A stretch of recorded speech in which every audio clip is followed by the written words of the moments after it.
বৃষ্টি হচ্ছে, এখন ক্ষতি মক্কাবাসীর জন্য, মদিনাবাসীর জন্য। দেখতেছেন ক্ষতি হবে, দোয়া করতেন, সাথে সাথে বৃষ্টি বন্ধ হয়ে যেত।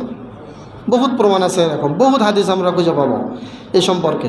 এরপরে তার ভবিষ্যৎবাণী সত্য হওয়া, যেমন তিনি বলেছেন রোম যারা তারা পারস্যকে হারাবে এবং মক্কার মুসলিমদের অধীনে মক্কাটা চলে আসবে এবং সাথে সাথে ইসলাম পৃথিবীতে দ্রুত ছড়িয়ে পড়বে।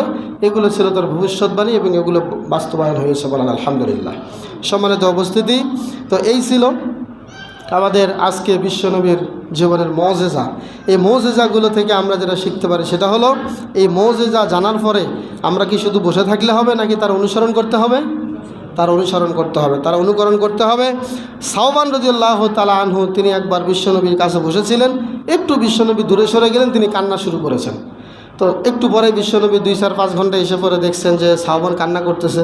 বলছে, সাওবান কেন কান্না করছো?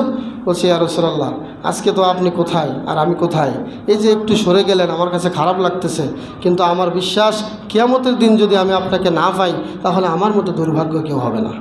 তখন বিশ্বনবী একটা আয়াত পাঠ করেছিলেন, যে আয়াত দিয়ে আমি খুতবা শুরু করেছি।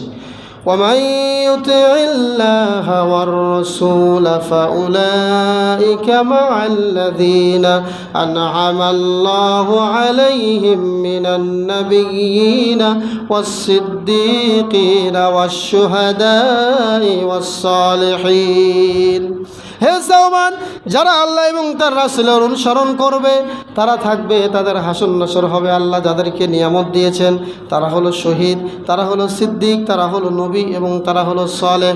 এমন ব্যক্তিদের সাথে তাদের হাসর নাসর হবে। হে সাওবান, তোমার চিন্তার কারণ নাই, আমি আশা করছি তুমি আমাদের সেই দলের অন্তর্ভুক্ত হতে পারবে। বলেন সুবহানাল্লাহ। তাহলে নবীর মওজেজা শুনলাম, নবীর এত কারামাত আমরা শুনলাম, এখন আমাদের দায়িত্ব হলো নবীর অনুসরণ করা। প্রত্যেকটা ক্ষেত্রে সেই নবীকে নেতা হিসেবে মানা।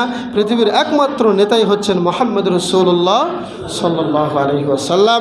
আল্লাহ পাক আমাদেরকে বোঝা